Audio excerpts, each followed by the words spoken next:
Namaste and welcome to another weekend live stream. Not on the bicycle this morning. I'm actually walking along one of my very favourite tracks, the border track in Currumbin Valley, separating the states of Queensland and New South Wales. It's pretty windy up here. At the moment I'm in a bit of a quieter spot, so hopefully the wind won't cause too much of a problem. So it's Sunday, February the 24th at 7:30 a.m. and I didn't ride the bike yesterday morning because it really was way too windy to consider it pleasurable, and I didn't ride it again this morning. In fact, I just rested in bed and had my beautiful cat for company, which is really wonderful. So I wanted to talk about a topic that touches our heart, touches all of our hearts, and is the very essence of our being, and is the very essence of the universe. It is what life comes from and what life is made of, and is the thing that we resonate the most strongly with. And yet it is the thing that is often misunderstood because of the way that our mind complicates things. And it is, of course, love. So I wanted to do a video to try and explain love. I've called it Understanding Love. And thank you everyone that's coming online. And you know, when I start off by saying how our mind complicates things, just have a look at the difference in, if you've got any experience in engineering. I know that doesn't have anything to do with love. Actually, everything has everything to do with love. But if you've got any experience in engineering and you see the way the different groups of the world engineer things, let me explain. You'll see the difference in how we complicate things. For instance, when it comes to cars, something that I'm familiar with, the Japanese are very good at making cars that are reliable and efficient and reasonably simple. The Germans, on the other hand, if they can over-engineer something and complicate it, they will. And so the analogy there is that our mind tends to do that. Our mind tends to over-engineer very, very, very simple, profound things, sort of reasoning that it can't be that simple, but it is. So understanding love really is as simple as you can possibly get. Love is at its core the want for the person you love to be happy. We just want those that we love to be happy. It is that simple. We want the best for them. We want them to always be of good health, to be happy, to have good things happen in their life. And that is irrespective of whether we're with that person or not. We can be close to that person and yet they can be on the other side of the world. But we can be close to them in our heart, and we can wish them well, and we can hold them close in our thoughts and our feelings, and every day have the opportunity to focus our energy on them as their well-wisher. Morning, Robert. Have an awesome day. You're such an awesome role model, and yes, everyone should be happy.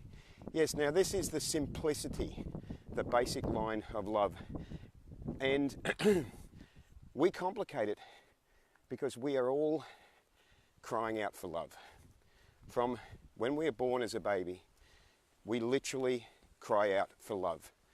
I'm using a selfie stick, it's a little bit shaky. I could sort of bring the camera in a bit closer, it might be a little less shaky. When we're born as a baby, we literally cry out for love. We have our basic needs that we are crying out for, and our guardians, our parents, our guardians are there for us in a very practical, very real sense to help keep us happy and fulfill our needs, to, you know, change our nappy, feed us, etc. Make sure that we're warm, that we feel safe. So in a very, very practical, I guess you could say physical sense, when we are born, we have this very real need to have our needs met, and we are unable to do so ourselves until we learn to do so, until we learn an independence. And so the baby has this incredible need to be cared for, and this is sort of easily done because of the cuteness that kids have. It's sort of automatically, oh, there's a rainbow over there. It sort of automatically brings upon a wanting of people to look after the baby. But then I mentioned, you know, that this is the case until we reach a point of independence. I've actually got to watch this track because there's trees down here as well, so I've got to be aware of the trees that I'm walking over whilst also staring into the camera. And this independence that you know, starts from an early age becomes an issue as we get older. And this is where the mind starts to come in and complicate things. Morning. It's good to see other people out walking on the track too. That's really, really good. There's actually, I think, a lot of walkers out here today. So anyway, the mind tends to complicate things. And it's the nature of the mind to always be working on solving a problem, always looking for a solution. And this is what gets us into trouble. We deviate from our natural crying out for love from the heart, and we get caught up in this re-imaging it with the mind. But when you go back to your core value of everyone needs to love and be loved, when you go back to that core value and you look at adults around you and you see the way that they are behaving, you will notice that everyone in their own way is still crying out for love, even as an adult. Everyone is dealing with different degrees of unmet love. and a lot of people, not everyone, but a lot of people are also blaming others for their unmet love. That sets up a very vicious cycle of not being able to grow beyond a certain point because the person is giving their power away and saying that somebody else is responsible for their happiness and their freedom, and therefore until they make a decision to take that back for themselves, morning. Until they make a decision to take that power back for themselves, then that person cannot evolve beyond a certain point. So how does the child get to that crying out for love in a real practical sense to crying out for love as an adult does? And the adult does it in... The child often throws tantrums. The adult throws adult tantrums. Well-disguised tantrums that when you scratch beneath the surface, you see that it's the same, it's just the child in an adult's body doing the same thing.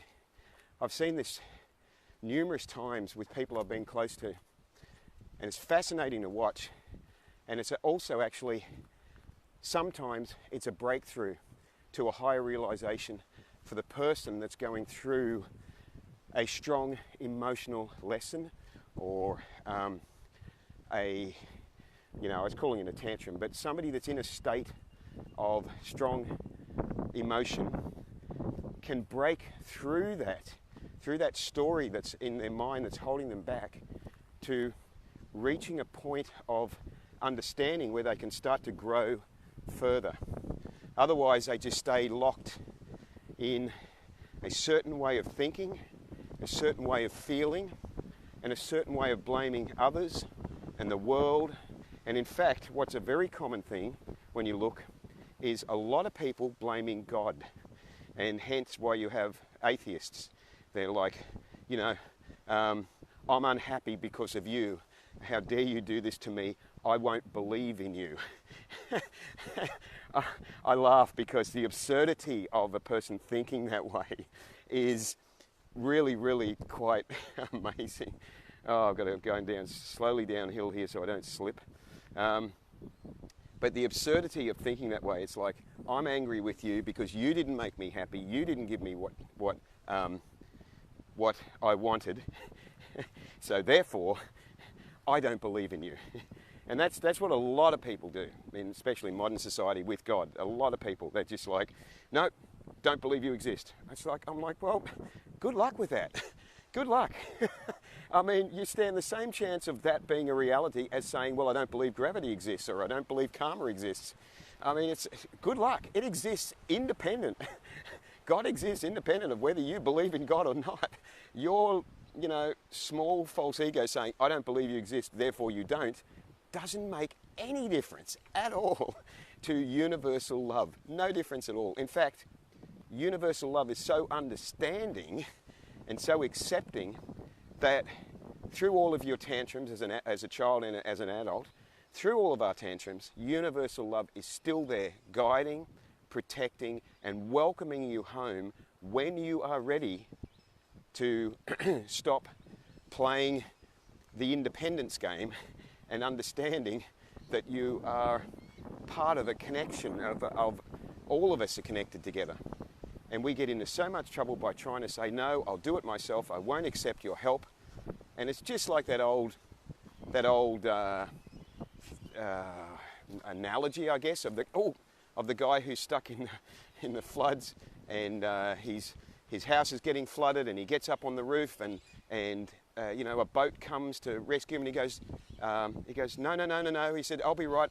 I'm waiting for God to save me, And then a helicopter comes to rescue him, and he says, no, I'll be right. I'm waiting for God to save me. And then finally the water, laps over the roof. He drowns, ends up in heaven, and God says, he says, God, why didn't you save me? And God says, I sent all these people to save you, and you pushed them away. So the point of that story is we push away the love that saves us. Now, ultimately it is in a spiritual sense, but I'm talking more in understanding love in a practical sense amongst our brothers and sisters and family members and workmates and colleagues and friends, and the difficult one for most people, amongst our enemies. That's the one. That's the one that holds us back, where people say, no, I could never forgive that person. What they did to me, it's unacceptable. I could never forgive that person. It's like, okay, I understand how you feel. You have free will. That is your choice. But just be aware of the implications of the decision that you've made to hang on to that anger and that judgment towards that person. It has locked you into an energy pattern that will not serve you at all, and will create karmic repercussions along the line, and you will not find your happiness that way. And love is about all of us being happy, finding true, genuine happiness together, not individually, not judging other people because we felt that they did something to us that was wrong, not feeling that we we have to get something at the expense of someone else. All of that thinking is the mind complicating the simplicity of love. The mind complicates the simplicity of love because it wants to be number one. Every one of us has a false ego that wants to be the controller, the ultimate enjoyer, but it can't practically happen that way. We can't all be individual enjoyers, otherwise we end up with exactly what we have in society today. Have a look around. Everybody exploiting each other, exploiting the animals, exploiting the planet, all for a flash of sense gratification that doesn't make us happy because we're looking for love in the wrong place.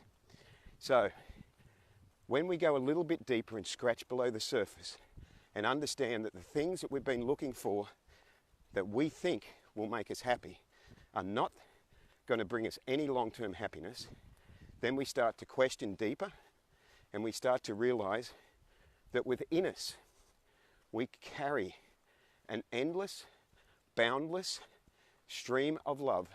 And it's not the way that most people think of it, where they start to think, I am love, which is coming from the false ego again. It's like, I am this and I am that and I am great. No, I'm talking about the spark of divinity known as the Paramatma that we carry within ourselves that guides us, protects us, acts as intuition for us, connects with our own heart and fills up our own heart with endless universal love. This has been known by spiritual sages for thousands and thousands of years. They've known that we have the ability to tap into this. They've known that we are not alone, that we are each of us carrying an aspect, a part of divinity within us that therefore is like, it refills our own cup, so to speak. Morning. Morning. So we have this ability to learn techniques to tap into what is truly love. Not this crazy idea of love that is promoted through the media and all the rest. And it's very, very important. A lot of people this is where people get caught up and they don't move forward, is because we start to become aware of what's going on in the world. And a lot of people, especially when somebody becomes vegan and they're aware of how animals are treated and their eyes are open to it, they actually become quite mad, angry. They become quite angry with other people and the way that other people are treating animals. And then their eyes open a bit more and they become more angry at the way people are, not more angry, they become angry also at the way that people are treating other people and the way people are treating the planet. and this anger is, as I said earlier, it's not helpful. It restricts us. It is a tie that binds. It causes problems for us in our energy field, in our life, and we are unable to actually connect internally with universal love because we are creating like a barrier. So we have the choice at any time to tap into that wisdom, to decide that we've had enough of the shit that we see going on in our life and the lives around us, but to not judge the other people, to understand other people, that understand that they are lost, that they believed the same lie that we believed and that they haven't woken up to it yet. So it's of no help to them if we point the finger and sort of go off at them, because that's really going to just set up an automatic defences on their behalf, and they're not going to awaken. Morning. Morning. So they're not going to, there's a lot of people out jogging on a track in the middle of nowhere. So they're not going to awaken if we start judging and pointing fingers. The only way that people awaken, it's starting to rain, wonderful. The only way that people awaken is through education, through creating awareness and saying, are you aware? And are you really happy? And did you know there is another way to look at things? Did you know there's another way to open up to things? Perhaps you might consider this or consider that. So as ambassadors of compassion, we have a responsibility to bring that to people. Morning. We have a responsibility to bring that to people and to try and guide them without thinking that we are the light. We actually say, are you aware that there is a light that you have been turning away from? That there is a universal love that you have been judging, that you have been holding anger towards. I mean, some of the angriest people, without doubt, that I have spoken to, where they are so angry when you talk to them, they're clenching their mouth, have been atheists. And I feel so sad for them. They're hanging on to this anger, thinking that somehow by denouncing universal love, that's making them happy. And it's not. You can see, they're talking with their clenched mouth and they're angry about this and they're angry about that. I'm like, well, really, it doesn't sound like a fun life you're living, So when we tap into universal love in ourselves, we feel for other people. Love is simple. This is getting back to the core message. Love is simple. Love is wanting everyone else to be happy. When we tap into that happiness ourselves, then we wish for others to be happy, and we wish to be of service in any way we can to help people with that happiness so that they can feel what is natural and real when it comes to happiness, they can feel what we've started to feel. We may not be feeling it 100%, we may be feeling it 1%, but we've started to realize it, and we want others to feel this happiness. Do you remember, I'm going to start winding up shortly, do you remember the last time that you felt what they call fell in love with someone, you know, with a person? Do you remember the amazing euphoria that you felt? The change in your perception of the world, the way you looked at the world, the way you felt about life, the incredible difference, the way you woke up in the morning and you felt hopeful, motivated, you felt like there was a future. You thought, wow, this is incredible. I can't wait to go out and I want to hug everyone. I want to tell them how much I love them. I think you get people that are on drugs that do that as well, don't you? But do you remember that feeling, right? Multiply that by, well, infinity if you were tapped into universal love, and you would then understand why you would want everyone to feel that, why you would want to share that with everyone, because you would be tapped into real love, not just a temporary physical condition. So if you could feel this amazing euphoria when you physically felt in a feeling of love for someone, imagine it on a much deeper, universal level. So I hope that this message has reached a few people, that this is my message of how to understand the simplicity of love and the power that it has, and the universe we live in, which is made out of love. There is actually only one force, and we can choose to face it, which is love, or we can choose to run away from it, which is called fear. So thank you for watching, and I wish you well as ambassadors of compassion. Remember to live vegan and save lives, and I will continue on my relaxing walk along the border track. Have a great day. You are loved, always. Ahimsa.